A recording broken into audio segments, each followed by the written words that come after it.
حمزہ ناصر official Islamic channel کو like subscribe. ارشاد فرمایا الا انبئکم، کیا میں تمہیں خبر نہ دوں بے اکبر الکبائر، جو بڑے بڑے گناہ ہیں ان کی۔ وہ ہمہ تن گوش ہو گئے کہ جی حضور ارشاد کیجئے۔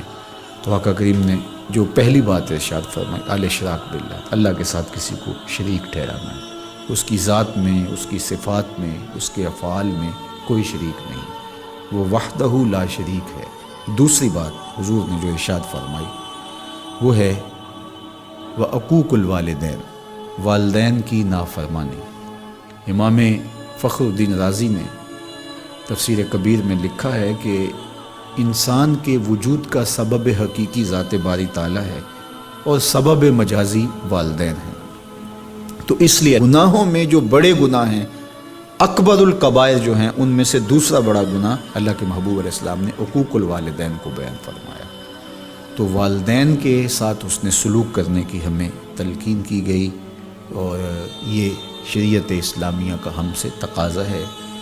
اور ویسے بھی اولاد اگر طبعاً فطرتاً شکر گزار ہو تو وہ ہو ہی نہیں سکتا کہ وہ اپنے والدین کی نافرمانی کرے۔ اللہ کے محبوب علیہ السلام نے ایک موقع پہ ارشاد فرمایا کہ ملعون من سب اباہ، ملعون من سب اباہ، وہ شخص لعنتی ہے جو اپنے ماں باپ کو گالی دیتا ہے۔ تو کتنی سخت مذمت کی گئی اس شخص کی جو والدین کی نافرمانی کرتا ہے۔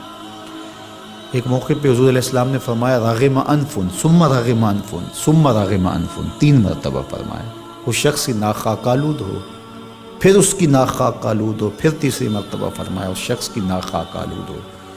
تو قیلا من یا رسول اللہ صلی اللہ علیہ وسلم، عرض کی یا رسول اللہ کس کی ناک خاک آلود ہو؟ تو آقا کریم علیہ السلام نے فرمایا من ادرک ابویہ عند الکبر احدہما او کلیہما فلم یدخل الجنہ، جس نے والدین کو، ایک کو یا دونوں کو، بڑھاپے میں پایا اور جنت میں داخل نہ ہو سکا، اس شخص کی ناک خاک آلود۔ اور یہ تیسری بات ارشاد فرمانے سے قبل حضور نے تکیہ چھوڑ دیا تھا۔ حضور ٹیک لگائے تشریف فرما تھے، لیکن جب حضور یہ بات ارشاد فرمانے لگے فجلس وکان متکئا، تو حضور بیٹھ گئے اور حضور نے تکیہ چھوڑ دیا، اور حضور نے فرمایا الا وقول الزور، سن لو، تیسری چیز جھوٹی بات کرنا ہے، جھوٹ بولنا ہے۔ تو یہ ہے اللہ کے محبوب علیہ الصلوۃ والسلام کا سخت تاکید کرنا جھوٹ سے اپنی امت کو بچانے کے لیے۔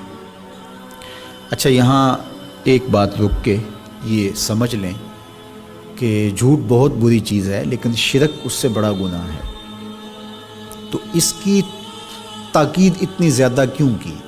حضور نے ٹیک چھوڑ دی اور آقا کریم علیہ السلام بار بار ارشاد فرماتے رہے۔ تو اس کی وجہ یہ ہے کہ شرک کو بڑا گناہ سارے سمجھتے ہیں۔ اسی طرح ماں باپ کی نافرمانی ہر شخص سمجھتا ہے کہ یہ بہت بڑا گناہ ہے، اور اگر کوئی شخص ماں باپ کا بے ادب ہو، گستاخ ہو، تو لوگوں کی نظروں میں بھی وہ گر جاتا ہے کہ یہ برا شخص ہے کہ ماں باپ کے ساتھ بدسلوکی کر رہا ہے۔ تو یہ تو گناہ ایسے ہیں کہ جو لوگوں کو اچھی طرح معلوم ہے، لیکن عمومی طور پہ جھوٹ بعض معاشروں کے اندر یوں رچ بس جاتا ہے کہ اس کو عیب نہیں سمجھا جاتا۔ اس لیے حضور نے اس پر خاص تاکید کی اور ٹیک چھوڑ کے آگے بڑھے، اور پھر بار بار ارشاد فرماتے رہے کہ اس کو چھوٹا نہ سمجھنا۔ جس طرح اکبر الکبائر میں شرک ہے، اکبر الکبائر میں عقوق الوالدین ہے، اسی طرح یہ بھی اکبر الکبائر میں شامل ہے کہ کوئی شخص جھوٹ بولے۔ تو جھوٹ بولنا یہ اللہ کی ناراضگی کا سبب اور ذریعہ ہے۔ تقریباً 200 قرآنی آیات جھوٹ کی مذمت اور جھوٹ سے بچنے کی تاکید اور ترغیب میں ہیں، اور سینکڑوں احادیث جھوٹ کی مذمت میں اور جھوٹ سے دامن کو بچانے کی تلقین پر مشتمل ہیں۔ تو اس لیے اللہ کی بارگاہ میں یہ دعا مانگیں کہ اللہ ہمیں جھوٹ کے مرض سے نجات دے، اور ہمیں ہمیشہ سچ اور سچائی کی توفیق سے مالا مال کرے۔ حمزہ ناصر آفیشیل اسلامک چینل کو لائک سبسکرائب کریں۔